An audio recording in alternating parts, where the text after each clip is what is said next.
There's always been a cultural understanding of Ubuntu in South Africa. And it's no different to other parts of Africa. And it basically says, I exist because you exist. And together, we can make the change for good. I think Africa is the world's best kept secret in terms of travel. It's exciting to share Africa with the world. It is exciting to tell the stories of Africa because once people hear it, they are awakened at what is possible when they travel to Africa.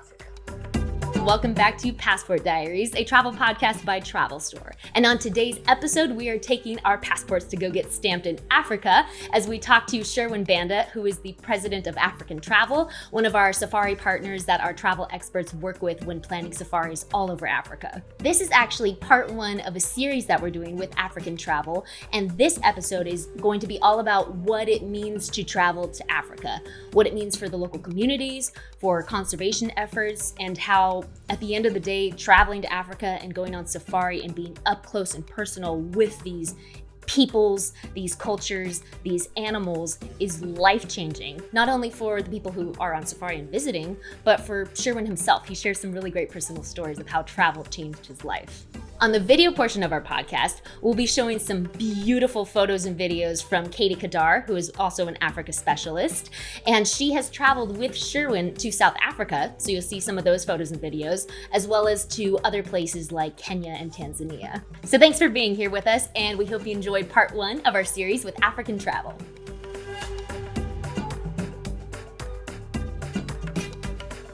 I kind of just want to start with what do you love about bringing people to Africa for the first time?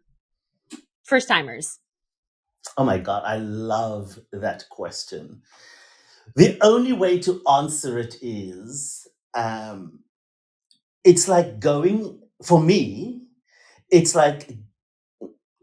going home and showcasing the place that I love and bringing that and sharing that with people. You know, when you like have people over for dinner and you cook them a meal, Yeah. and the best part of the meal is watching them eat.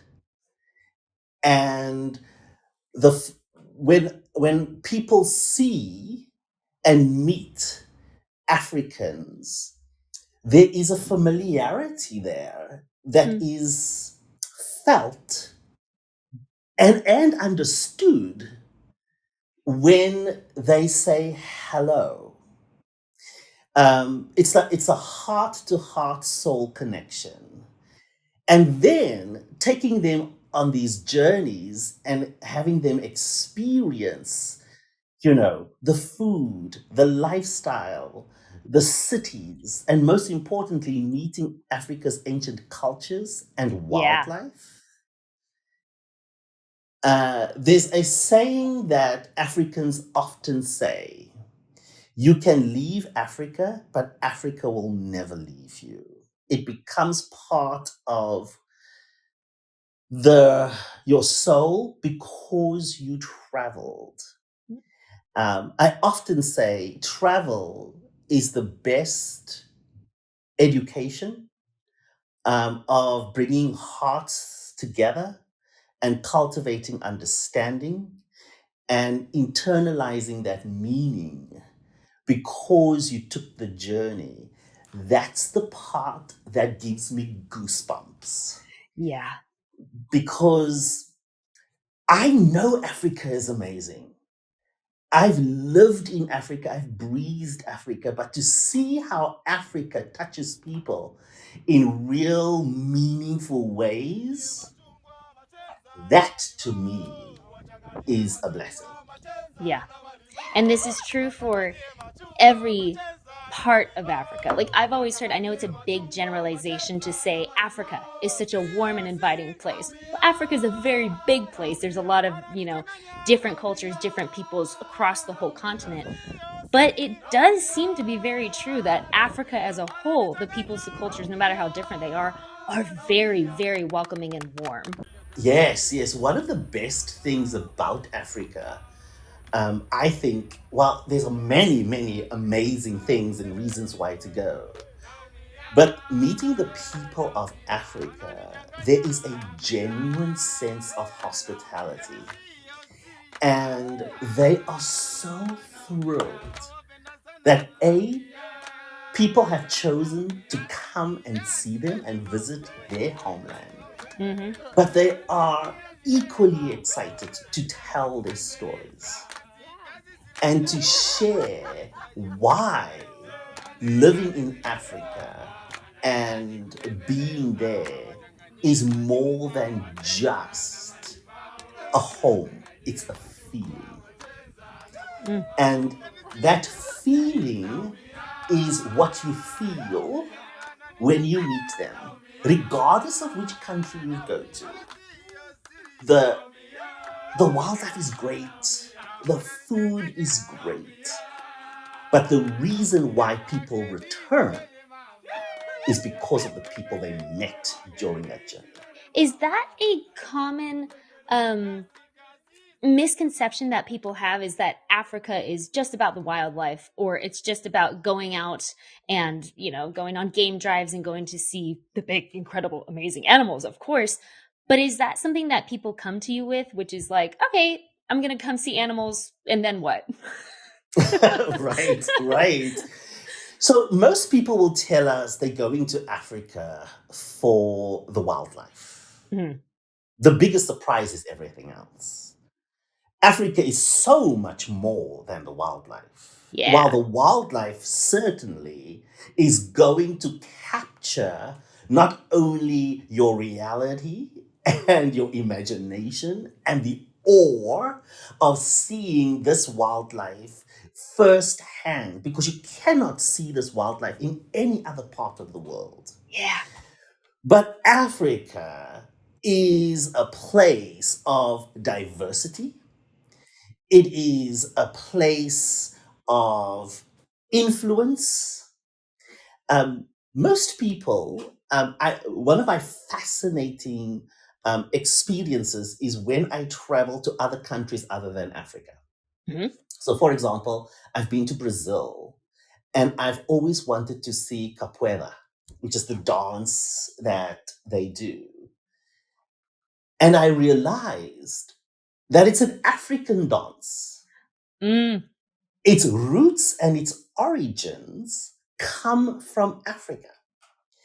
And Africa has influenced other parts of the world, which we love. And it's the greatest export. Well, the reason why a lot of people want to come to Africa is the wildlife. The export is everything else. Yeah. And I love that because one of my famous, when I look at customer feedback and Mhm. surveys, the underlining thread that people say was, I didn't know. Or something like, it was more than what I thought it would be. And I love hearing that. Yeah.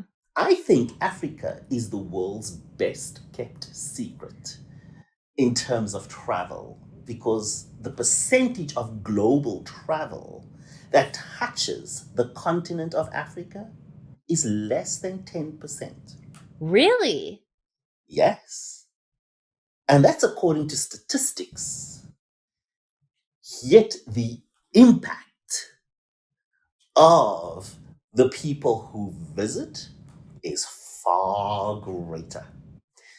So it's exciting to share Africa with the world. It is exciting to tell the stories of Africa because once people hear it, they are awakened at what is possible when they travel to Africa.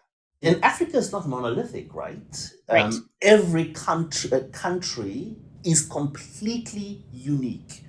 And even though I'm a born African, when I travel to other parts of Africa, I don't understand the language.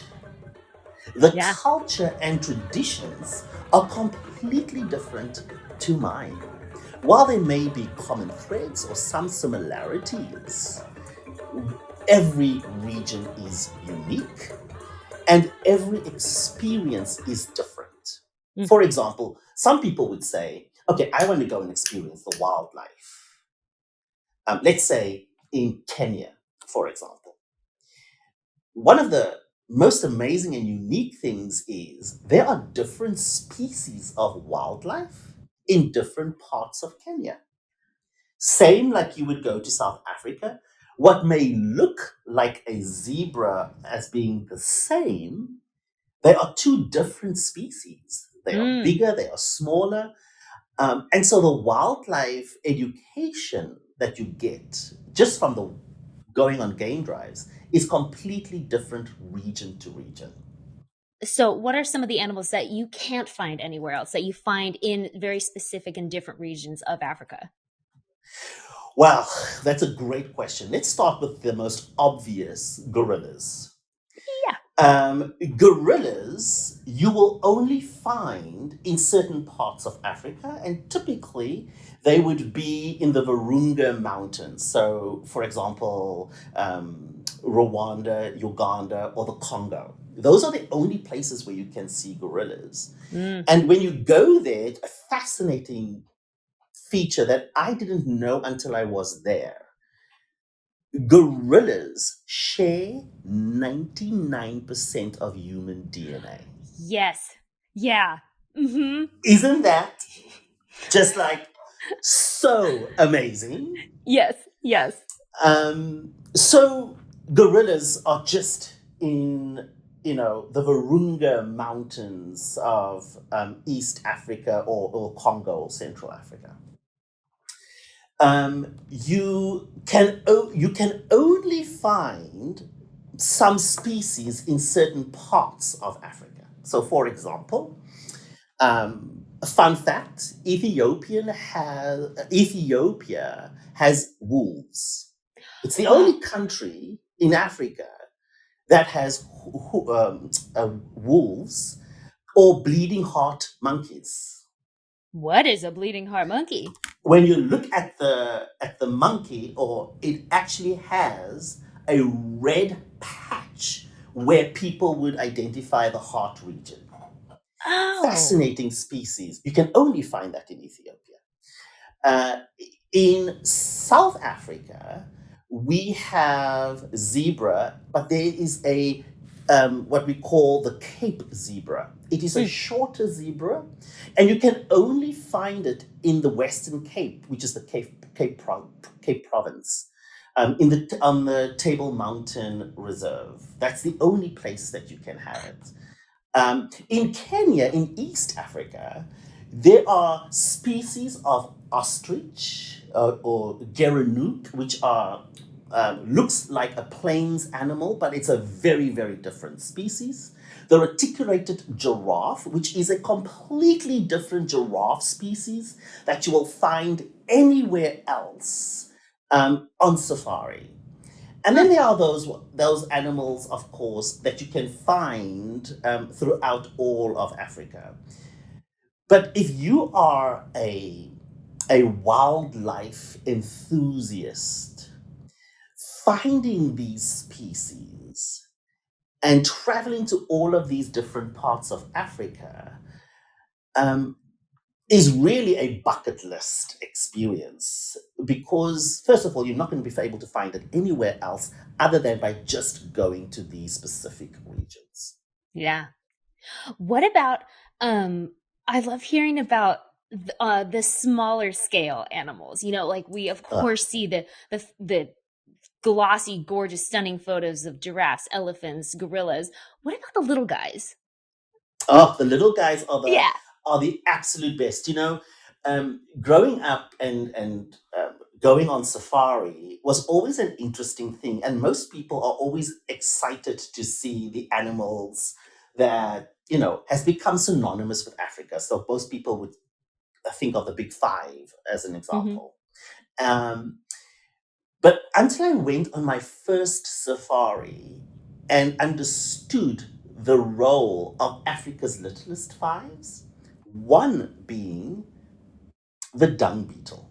Yes. You, you are not going to see the dung beetle by sitting in a vehicle. But the moment you get out of the vehicle, you will look at the savanna floor and you will see beetles pushing dung to their nest.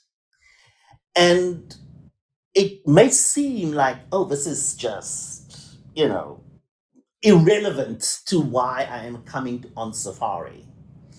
But you quickly learn that if it wasn't for the African dung beetle, the savanna floor would not be fertilized in a way that allows the fresh grass to grow after the rains. They are pushing the elephant dung from one place or all over the savanna floor, and the undigested nutrients that is found in the dung, as they roll it across the savanna floor, Oh, they're leaving trails everywhere on the savanna. And so when the next rain comes, fertilization happens. And the new trees, the new grass, the new seedlings develop into food for Africa's wildlife. So understanding, you know, how the whole ecosystem is affected by the littlest, it's because the giants exist because they came first. yeah. Yeah. Fascinating. And to be able to see it in action. I mean, like, I grew up watching VHS tapes of National Geographic, and of course, they're following the dung beetles and, the little tiny guys up to the big, big beasts of the wild. But being able to see both right in front of you, or get down and be very, very quiet and wait to see, hopefully, a little dung beetle scooching on by, and then you're just looking at the circle of life and the ecosystem playing out in front of you. It's pretty spectacular. It Yeah. is pretty spectacular. And that's the thing about going on safari. You have something around every corner. And you don't know what you're going to find until you make that turn. So, one of the most fascinating things, and now we're talking about some of the bigger animals, but one of my favorite animals to see is the leopard. They are so elusive. And when you look at it with the untrained eye, it looks like there is nothing. And then all of a sudden, the guide would point your attention to a particular part of the bush. And all of a sudden, there it is. The Oh. leopard has been camouflaged by its coat and its surroundings. Mm. There is a moment of complete awe and silence as you just take in what you are actually looking at. Most people will never find a leopard unless they have gone with a trained guide who knows where to find and what to look for. Mm-hmm. And most safari camps where our clients are going to stay will have a guide and a tracker. Oh, what's the difference? The tracker sits on a chair in front of the vehicle.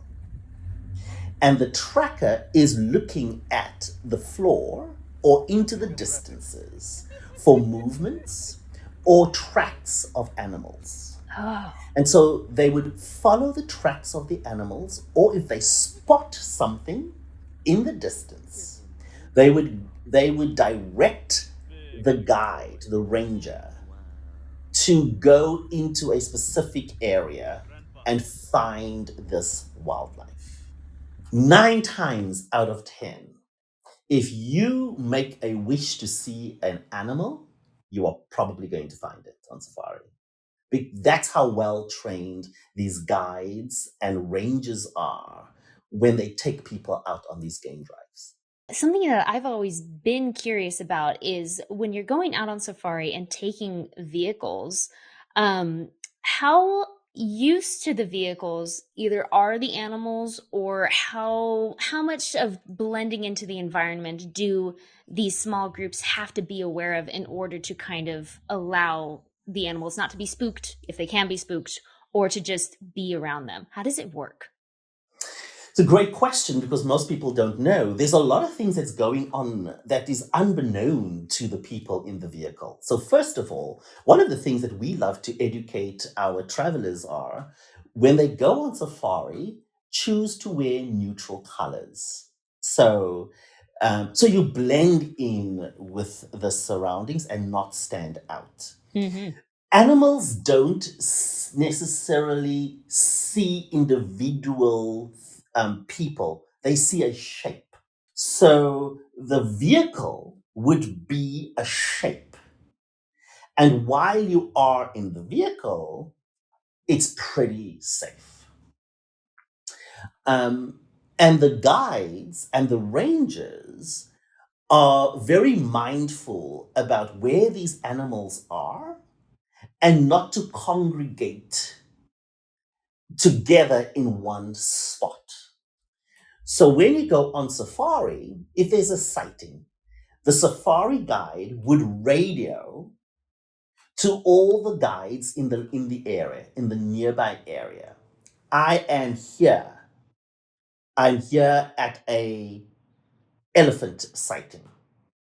They know that they have to hang back Not everybody and in. not all congregate in one space. Yeah. And that's largely because being responsible for the wildlife means that they are supposed to be protected, and we are in their environment, not them in ours. Oh, yeah. So there is a great care for the wildlife when you are on safari. And wildlife will continue to come to the area because it is safe for them. I've always, what's impressed me the most is the amount of care these guides and lodgers and trackers have in terms of the responsibility that they have for these animals and for the people who are there to see it. I would love to start talking about conservation and what it means to blend the impact of travel and the necessity of travel together in order to, be good stewards of the planet, the earth, but these sections of wildlife that are in danger, and what safaris do to help, and how travelers actually are kind of a needed part of the ecosystem. 100%. First of all, Africa's lifeblood in terms of growth is tourism. Mm-hmm. Tourism is such a key cornerstone to economic development for the African continent. If people didn't come and invest and travel to Africa, Africa could not, with its infrastructure, grow and provide jobs. Yes. To most families. So why travel to Africa? That's probably the most important. At African Travel, we are part of the Travel Corporation, and we are the only company that has trademarked Make Travel Matter. And so people ask, well, why is that such a big deal? And I can give you my personal story. I was born in 1973 in South Africa during the time of apartheid. Mm. And what that meant is we had a system of legal separation, which meant someone like me would not have access to the same education, income potential than my white citizens, counterparts of South Africa. And so my first experience of rubbing shoulder to shoulder with people who didn't look like me came because I was working in hotels Oh. and or people that were coming into my community, all these foreigners that were coming in. And they were so eager to hear my story, to meet me. So much so that working in hotels paved the way for me to leave South Africa and go and work in Europe and then come to the United States. I then left and went back to South Africa. Because of my experience outside of South Africa, I was the first Black GM for a 5-star luxury property. Wow. And because of the potential recognized in me, I was sent to Cornell University. And this was because tourism came in and made a difference in a way that I could not do it for myself living only in South Africa. Right. So it makes a difference when people choose to buy their travel purchase with a company that has a proven track record with regards to sustainability. The proceeds of that travel goes directly into the local communities and building in their investment and commitment to education and protection of traditions, because people want that when they visit. So that's the human aspect. The wildlife aspect. In Africa, most of the regions where wildlife roam, they are protected areas. And in most cases, the people who have taken responsibility for that land has lived there for generations. They don't have access to urban centers, but they hold the traditions of our people. And they are the custodians of that land. Mm. So, what the government does is say, fine, we are going to lease this land from you, and people who come are going to pay a concession fee. Oh. That concession fee protects the investment of that land, but it gets given back to the community and the protected areas for the wildlife to roam free. So every dollar that comes is done to protect causes, to protect wildlife. For example, there would be anti-poaching units, because poaching is a real threat today in Africa to the wildlife of Africa. Yeah. If we did not visit those destinations and support those areas, they would not get the funds to employ people to protect these animals. Yeah. So that's firstly. Secondly, most countries, the best example could probably be, I mean, all of them are, but Botswana is a great example. Botswana has limited the size of camps. So you will not find a camp next to a camp, next to a camp, next to a camp Yeah.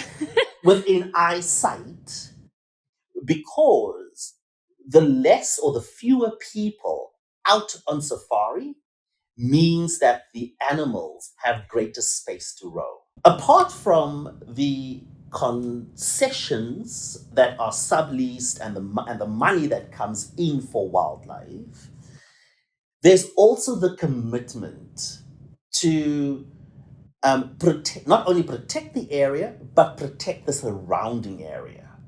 So the greatest threat today, other than harming animals on the wild, is urban centers growing and deforest or taking up forest land, and that vegetation is essential.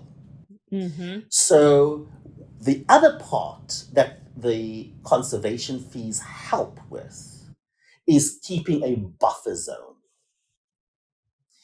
to the safari areas so that human encroachment does not harm Africa's wildlife, because the farming lands around the buffer zone, we don't want that cattle to come into the safari region, and that just cause animal and human wildlife conflict. So there's a lot of reasons why you choose to go on safari, and how this money directly impacts not only the local communities, but also the wildlife. The third part, which we like to call the planet, being responsible custodians, is how do we then invest that so that we don't have, a greenhouse effect with what we build in those safari areas. So a lot of the money that supports tourism actually goes in to building solar panels to provide energy to the lodges so that we don't have power lines. The greatest harm that comes to birds in the wild, power lines. There's an example of a success story because vultures often go into the high trees or sits on high elevations, and those who got harmed or hurt, they would be taken, and we now support a breeding program for vultures at Shenwari, which is a game reserve in the Eastern Cape. It's the first successful vulture breeding program called Vulpro. And these birds that can no longer fly can still breed. And so the offspring, or once they are nursed to good health, they are taken and released into the wild. And so people ask, well, vultures, I mean, what do they do? They're not pretty to look at. Why do we want to protect them? They are the cleanup parade of the bush. If they did not eat the rotting flesh of dead animals, other wildlife that feed on these animals will actually pick up diseases and die. They are so essential to the evolution experience while being on safari. So sustainability has far-reaching impacts in Africa, because tourists come. Yes. And the three biggest pillars that sustainability supports: local communities in terms of economic empowerment. Mm-hmm. It supports wildlife in terms of responsible practices and making sure that we nurse and protect Africa's wildlife and reintroduce them into the wild. And the third part is being responsible custodians of the land, of the planet, to make sure that these animals can grow and thrive, that Africa's cultures are protected and maintained by economic investment, and that in total supports Africa's greater economy. Yes. That right there is when people think sustainability, it is so much more than just recycling a plastic bottle. It's 100%. holistic operation. And just like what you Yes. said about the vultures, I recently visited the LA Zoo and they were talking about the California Yes. condor breeding program. Yes. And same thing, I don't know her title, but the person there who was giving us the tour was saying, yes, people say, why the condor? They're so scary and icky. She was like, they are so immensely important. Just like the dung beetle, the condor, every piece they are so intertwined, and that's sustainability. 100%. Yeah. 100%. Yeah. Sustainability is making sure that once we are the custodians of our land today, but we have to be responsible, and the gift of giving is making sure that we can give this land, give this world to the next generation, so that they can continue to take it forward, grow, and thrive. That's the reason why we exist. I Mm-hmm. love this idea.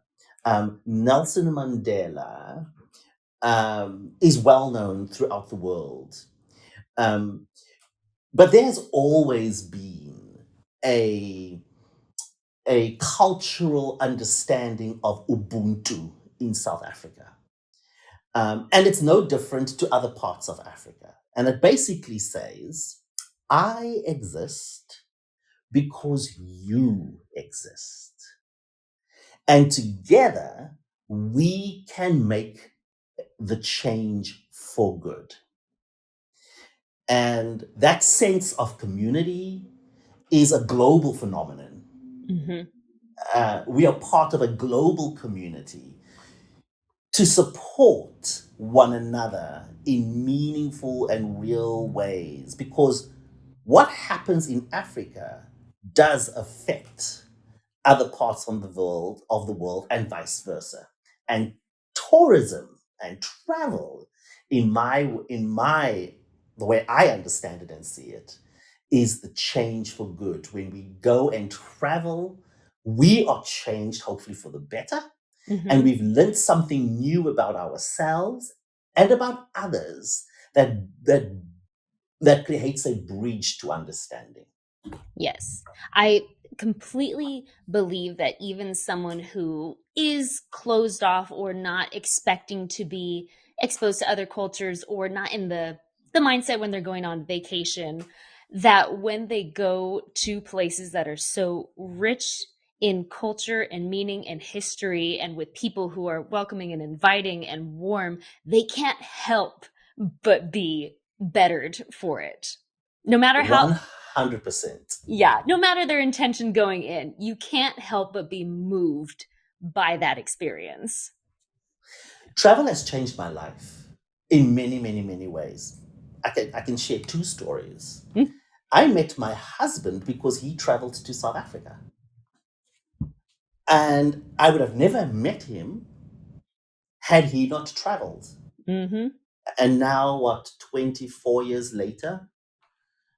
Um, During that time, we traveled to South Africa and fell in love with kids when we went to a foster center.